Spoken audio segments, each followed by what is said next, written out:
বহুকাল আগের কথা। এক জঙ্গলে এক হরিণ বাস করত। সে ছিল অনেক সুন্দর ও স্বাস্থ্যবান, কিন্তু সে ছিল অনেক বোকা। তার সুন্দর স্বাস্থ্যের জন্য জঙ্গলের অন্য পশুরা নজর দিত, সব সময় তাকে খাওয়ার কথা ভাবত। একদিন হরিণের বন্ধুত্ব এক কাকের সাথে হলো। কাকটি ছিল খুব চালাক। সে সব সময় তার বিপদে এগিয়ে আসতো, তাকে সাহায্য করত আর মিলেমিশে থাকত। একদিন হরিণ এক গাছের নিচে বিশ্রাম নিচ্ছিল। তখন এক সিংহের নজর পড়ল সেই হরিণের দিকে। হরিণকে দেখে সিংহ খুব খুশি হলো এবং বলল, বাহ, কি নাদুস নুদুস একটা শিকার পেয়েছি। এখন তো এটাকে আমি খাবোই, না হলে তো এটা পালিয়ে যাবে। ঠিক তখনই হরিণের বন্ধু কাক দেখল সিংহ হরিণের দিকে এগিয়ে আসছে। কাক তাড়াতাড়ি গিয়ে সিংহের আগমনের খবর তার বন্ধুকে জানালো এবং তাকে পালাতে বলল।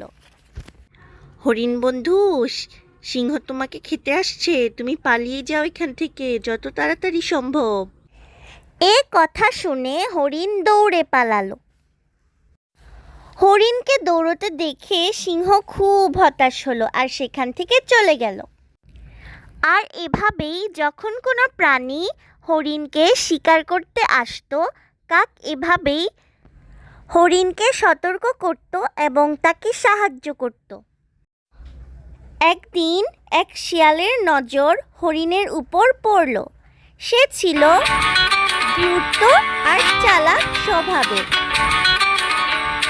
শিয়াল এক ফন্দি আঁটল আর হরিণকে বলল, হরিণ, তুমি কি আমায় একটু পথ দেখাতে পারবে? এই জঙ্গলের আসলে আমি কিছুই জানি না। আমি ভুট্টা খেতে যেতে চাচ্ছি, তুমি একটু আমায় সাহায্য করো না, তাহলে আমার খুব উপকার হবে। ঠিক আছে, আমি তোমায় নিয়ে যাচ্ছি। ওই সময়ে কাক গাছে বসে সব দেখছিল। কাক হরিণকে বলল, না বন্ধু, তুমি যেও না, এটা শিয়ালের ফাঁদ হতে পারে, তুমি আমার কথা শোনো। তবে হরিণ কাকের কথা না শুনেই শিয়ালকে পথ দেখাতে চলে যায়। পাশেই ছিল এক ভুট্টা ক্ষেত। শিয়াল হরিণকে লোভ দেখিয়ে সেই ক্ষেতে ঢুকিয়ে দিল আর কৃষকের জালে হরিণ ফেঁসে গেল। ঠিক তখনই কাক সেখানে চলে এলো আর শিয়াল সেখান থেকে চলে গেল। কাক বুদ্ধি করে হরিণকে জাল থেকে বাঁচালো।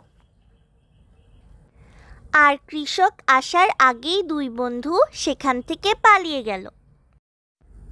বন্ধু, তুমি আমায় বাঁচিয়েছ। বিপদের বন্ধুই প্রকৃত বন্ধু। বন্ধুরা, শুনলে তো, বিপদের বন্ধুই প্রকৃত বন্ধু।